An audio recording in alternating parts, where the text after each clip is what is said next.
Gracias, l'enfant adoptif devenu malheureux dans une famille. L'histoire nous enseigne tous, c'est pourquoi tu dois l'écouter. Sarah, une femme de 29 ans, était mariée à Carl depuis 3 belles années. Les deux s'aimaient follement et leur bonheur en inspirait plus d'un. Ils devenaient chaque jour de plus en plus heureux. Un jour, le désir d'agrandir leur famille se fit sentir. « Bébé, je veux qu'on fasse un bébé », dit Carl. « Je suis prêt à créer un mignon bébé. » Mais le temps passait, et Sarah n'arrivait toujours pas à concevoir. Pour apaiser les inquiétudes de sa femme, Carl lui offrait de petits cadeaux, mais la situation pesait lourdement sur leur couple. Bientôt, Carl commença à perdre espoir et à se désintéresser lentement de sa femme. Sarah, sentant cette distance grandir, décida qu'il était temps de lui parler. Cependant, craignant d'aggraver les choses, elle appela d'abord sa meilleure amie. Celle-ci lui suggéra une idée, l'adoption, si une grossesse s'avérait impossible. Sarah apprécia l'idée et alla en parler à son mari. Carl accepta.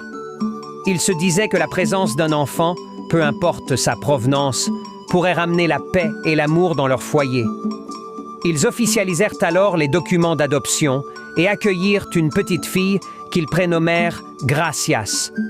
Elle fut une véritable bénédiction, une joie qui illumina leur quotidien.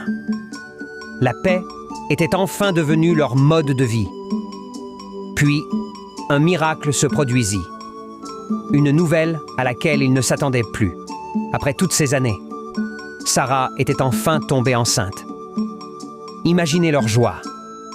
Carl prit un soin infini d'elle durant toute sa grossesse et les examens révélèrent bientôt que c'était un garçon. Quelques mois plus tard, Sarah accoucha de leur fils, Eden. Mais l'arrivée d'Eden marqua un changement sombre et soudain chez Sarah. Elle commença à se désintéresser de Gracias, lui confiant des tâches ménagères bien trop lourdes pour son âge. Au moment des photos de famille, elle faisait tout pour que Gracias n'y figure pas. Ce comportement commençait sérieusement à déplaire à Carl. Un jour, il remarqua que Gracias n'allait plus à l'école depuis un bon moment. « Pendant combien de temps n'es-tu pas allé à l'école ?» lui demanda-t-il.